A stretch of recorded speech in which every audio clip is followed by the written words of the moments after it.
It has been said that if there is ever to be such a thing as a true universal language, it will most likely be expressed in the realms of mathematics, geometry, energy patterns, and frequency. Could it be that this language, or at least the foundation of it, already exists here on Earth? Is it possible that over the course of thousands of years, we have been somehow guided in the process of creating this new form of communication? And if so, what type of information will be conveyed through it that could not be expressed any other way? In the search for answers, we must be prepared to trek through both time and space, to open our eyes and minds wide enough to notice compelling coincidences, and to stand back far enough to see if the building blocks of some kind of mathematical, spatial, frequency-based language emerge. But before we begin our journey, we will pause here in the present day to notice some of the ways that we measure and tabulate the world around us. This is an important step, for how we count and measure things can be as revealing as why we count them. First, we will take a look at the way we measure time. For all practical purposes, the smallest unit is 1 second, and we all know it takes 60 seconds to make a minute, and then 60 of these minutes to make an hour.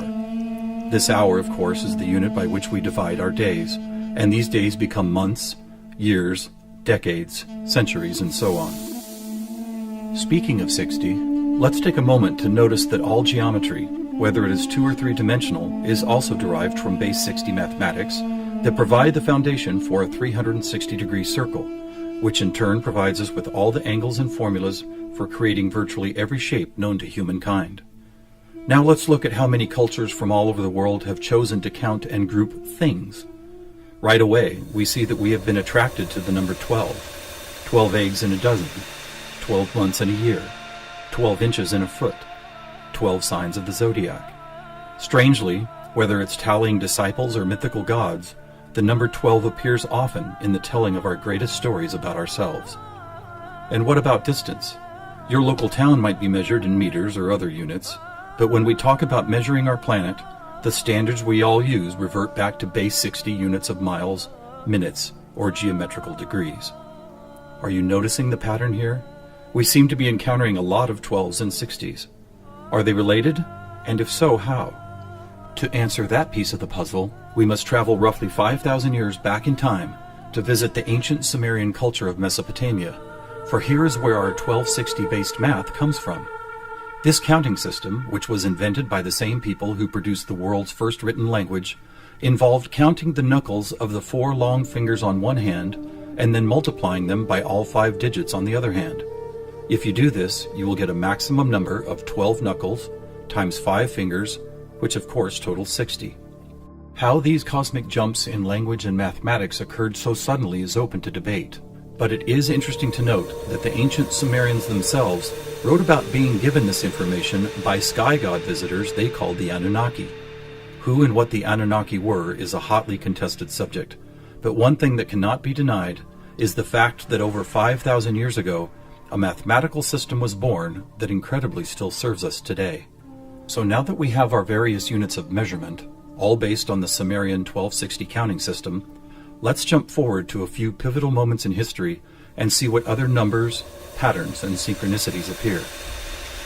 In the 6th century BC, on the Greek island of Samos, the famed mathematician Pythagoras led a school of thought that married philosophy, mathematics, music, and of course geometry. And while Pythagoras did not discover advanced geometry, he did apply it in new ways, especially to music. For instance, he noticed that when a tauten string was plucked, it would create a tone. And when that string was divided in half, it would make the same tone only twice as high in pitch. Pythagoras then came up with numerical ratios based on harmonic fifths, and this led to the creation of the musical scale found at the root of most modern music. It is important to note that according to Pythagoras, all musical notes were found by using mathematics, and as such were given number values according to their placement in a kind of master grid. For instance, by using fifths beginning from note number 1, he was eventually guided to note 27. And to find the same note twice as high in pitch, he simply kept doubling it to 54, 108, 216, 432, and so on up the scale. If you've ever heard of Pythagorean tuning, you know that the number 432 is quite important. To Pythagoras himself, it probably wouldn't have stood out more than any other in his numerical grid.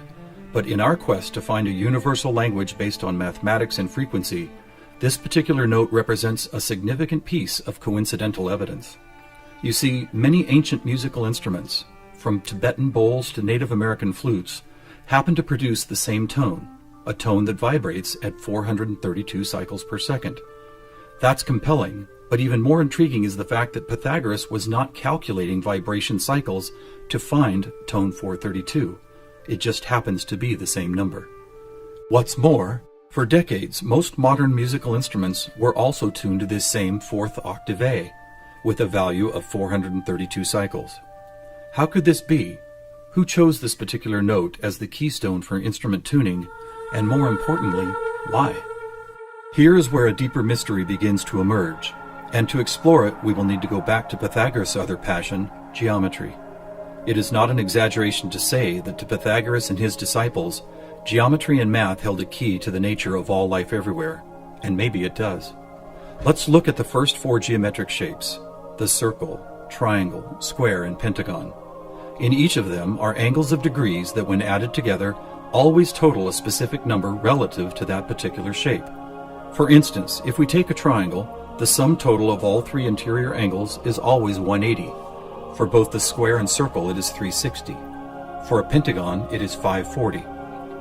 Now at this moment, let's step back and look at these numbers in a different way, as there seems to be something about them that reaches beyond a simple sum of angles. Did you notice that they happen to be in the same numerical neighborhood as tone 432? What's more, they all add up to 9, just like 432. As an experiment, let's take a look at the numbers found in basic geometric shapes, then apply those numbers as vibration cycles to hear the tones they produce. First, let's listen to what the 180 total degrees contained in a triangle sound like.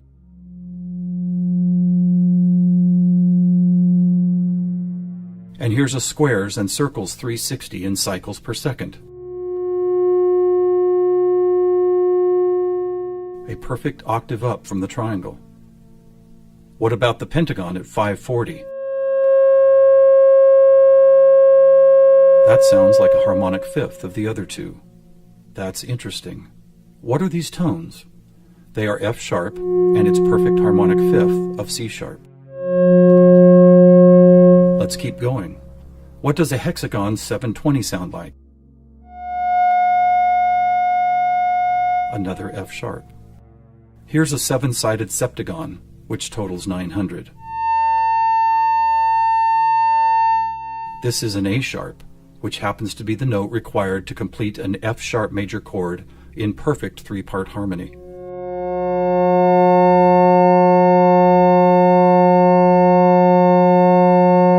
And finally the octagon, where we get 1080, another C sharp. Suddenly, geometry is expressed by tones, and these tones just happen to create the most beautiful form of music, a perfect three-part major chord in the key of F sharp.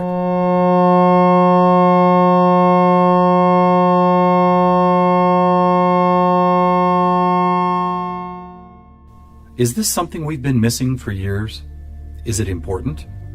To the famous philosopher and mathematician Plato, the answer would have been a resounding yes, for it is Plato who advanced the study of two-dimensional geometry into three-dimensional geometry, and who began to recognize that nature, whether expressed as a tone, the petal design of a flower, or the spiraling design of a seashell, seemed to follow a 3D mathematical pattern. In fact, it became an obsession of Plato to try and find the simplest three-dimensional geometric shapes, and his quest ultimately revealed what we now call the Platonic solids. In essence, these forms represent the most elemental construction blocks found both in human-made and natural forms. So let's see if and how they fit into our geometry tone grid. First, there is the tetrahedron, or a three-sided pyramid comprised of four interlocking triangles. As we did before, let's add up all the angles found in those four triangles. The answer, 720, which we have already seen is the tone F sharp.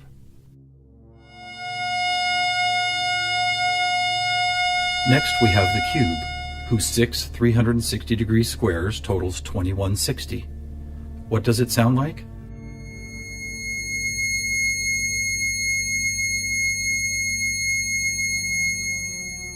2160 is a high C sharp, and as you will see later, a very interesting number for other reasons as well. Next up is the octahedron. Constructed of 8 triangles, this shape totals 1440, which is another perfect F sharp higher up the scale. The icosahedron is made up of 20 triangles, so the total number of degrees is 3600. As a tone, 3600 vibration cycles create the A sharp needed to complete yet another F sharp major chord that sounds like this.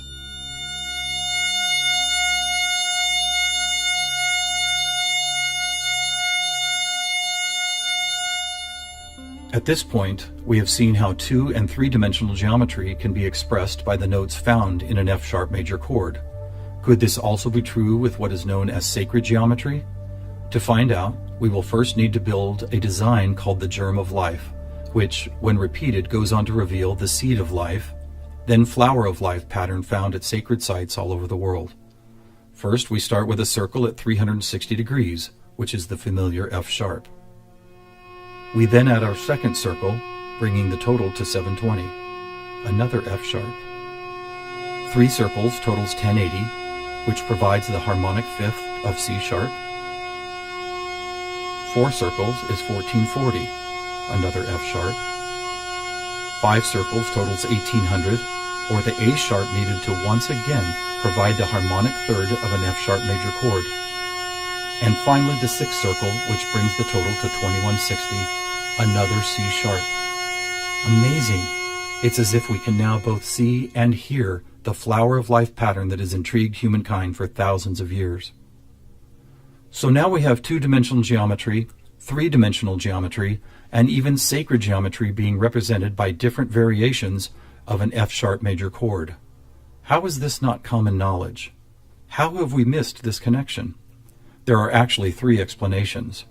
1, for reasons ranging from the mundane to the conspiratorial, musical instruments are no longer tuned to an A vibrating at 432 cycles per second, but rather 440. 2, modern tuning calls for equal temperament, which no longer adheres to Pythagoras' whole number simplicity. And 3, the tuning method required to reveal geometric shapes is based on a mathematical grid rather than mathematical ratios. This grid, if it had a name, would probably be called something like factor 9, because the number 9 is found not only in the sum of every note on the grid, but also as the number required to move up or down the scale. For instance, if we started at note A at 216 cycles, all we would have to do is add or subtract the number 9 to reveal all the other tones in that octave. And it is here, on this incredible factor 9 grid, that we find not just some of our geometric numbers, but all of them.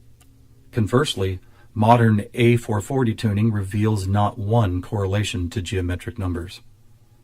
Now let's go back for a moment and take a look at one of these numbers, 2160, the number expressed by both the cube and the germ of life pattern.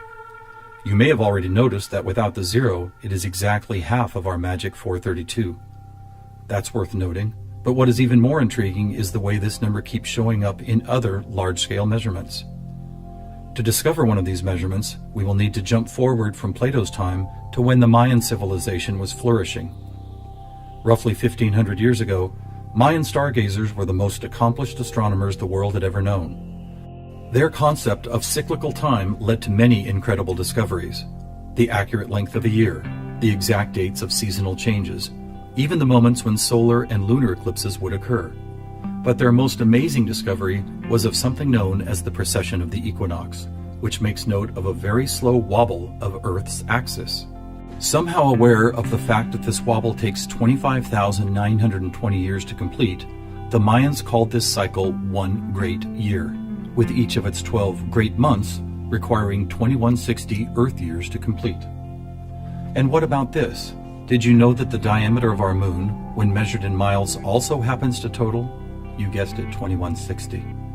Lastly, watch what happens when we apply simple division to this highly synchronous number. 2160 divided by 2 is 1080, the angle sum of the octagon. By 3, 720, the total of the hexagon. By 4, 540, the pentagon. And by 5, Are you ready? It's the ketone of 432. And by 6, 360, the number of both the square and circle. All F sharps and C sharps, with our 432A thrown into the mix, as if it were some kind of clue to solving a cosmic riddle. Maybe we should look at this number even more closely. As we've stated, our closest celestial neighbor, the Moon, is 2160 miles across, and 216 is exactly half of 432. What about the other large object in our sky? Were you aware that our Sun is 864,000 miles across? Incredibly, where the Moon's base number sequence is half of 432, the Sun's number sequence is exactly twice 432. And do you know how many seconds there are in a day? 86,400, or 43,200 for the 12 hours of day, and 43,200 for the 12 hours of night. Or try this. Take the 360 degrees found in the circular shape of our Sun and Moon, and then multiply it by the 12 hours of either day or night. The answer, 4320. Or how about this? What is the only whole number that when squared comes to within 0.01% accuracy to measuring the speed of light? 432. What is going on here? We have all these different things: Earth cycles, time and celestial measurements, geometry, sonic frequency, yet they are all represented by the same numbers over and over again. To answer that, we must search for the factor common to all of them, and that common factor is the 5,000-year-old Sumerian 1260 counting system. It is what gave us the inches to a foot, the seconds to a minute, and the 360 degrees in geometry. It's almost as if the sky god visitors, who the Sumerians called the Anunnaki, provided humanity with a counting system that would lead to the discovery of these synchronicities. Could it be that the number 432 really is some kind of cosmic key that unlocks a language of higher understanding? And if so, have these sky visitors ever been back to make sure we don't miss the importance of the 432 matrix? One possible answer can be found in the story of a man named George Van Tassel, a respected aeronautical engineer who believed he was contacted by extraterrestrial beings in the early 1950s. During this encounter, Van Tassel said he was provided with a mathematical formula that could be used for everything from time travel to sound frequency healing, and which he used to build the world-famous Integratron near Joshua Tree, California. What is this formula? It is F equals 1 over T, or frequency equals one particular something divided by the number of time. Well, what if that one something was the biggest one on our planet, the one great year of 25,920 discovered by the Mayans? And what if the number for time was the most logical choice of 60? Suddenly, this mysterious equation is expressed as frequency equals 25,920 divided by 60. Are you ready for the answer? It's 432. Not only the frequency that instruments all of the world have been tuned to for thousands of years, but also the number that reveals the synchronistic nature of life on this planet. Noticing all these coincidences revealed by the 432 matrix and the Sumerian counting system, we must wonder if other ancient cultures were aware of them as well. Just scratching the surface, it would seem that they were. For example, let's take the Sumerian 12 and square it for a total of 144. Right off, we see that it is indeed a number and tone contained within our factor 9 grid. Expanding outward, we find 1440, then 144,000, which is a number that appears all over the world in the most compelling of ways. Take, for instance, the Great Pyramid of Giza. It happens to have been covered with 144,000 smooth white casing stones. To ancient Mayans, 144,000 days was the length of their 394-year back tune, a time cycle which has just begun again. In the Bible, we read that there will be 144,000 chosen ones redeemed from the earth prior to the apocalypse. Obviously, number sequences like these have been significant to many different cultures and religious sects, and to one enigmatic group in particular, the Freemasons. Were the earliest Masons, the supposed keepers of sacred information, also aware of the factor 9 grid, the 432 key, and the number 144,000? Their infatuation with the numbers 3 and 13 might be telling. For instance, if you divide 144,000 by 432, the answer is 333.3 into infinity. Or take a look at the back of a dollar bill. That famous unfinished pyramid could be revealing some interesting clues. For instance, there are 13 steps climbing the pyramid, and 13 times 33.3 is 432.9. Even the shape of the flat-topped pyramid appears to be made as if someone had drawn 4 dots in a line, then 3 above it, then 2 above that, and then connected those dots to reveal this iconic shape. And of course, let's not forget that the square root of our all-important factor 9 grid is 3 threes. Who else knew about 432? The answer is surprising. In India, large cycles of time are called Kali Yugas, and each one is 432,000 years long.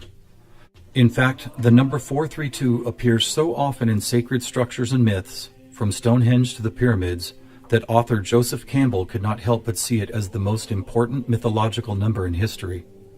So what do we have here? What is it that's trying to be expressed by all of these coincidences? One answer is that over the course of history, we have been somehow guided toward both the subconscious creation and eventual conscious recognition of a grand pattern based on frequency, mathematics, time, space, and geometry.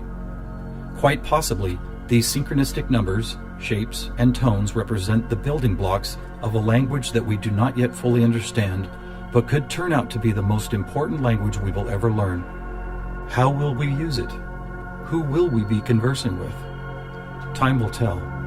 Thousands of years ago, from locations all over the globe, various prophets, shamans, and seers described an era when humanity would make some kind of cosmic leap into a next level of consciousness. Here, at the dawning of the age of Aquarius and the start of a new Mayan Baktun cycle, maybe it's happening.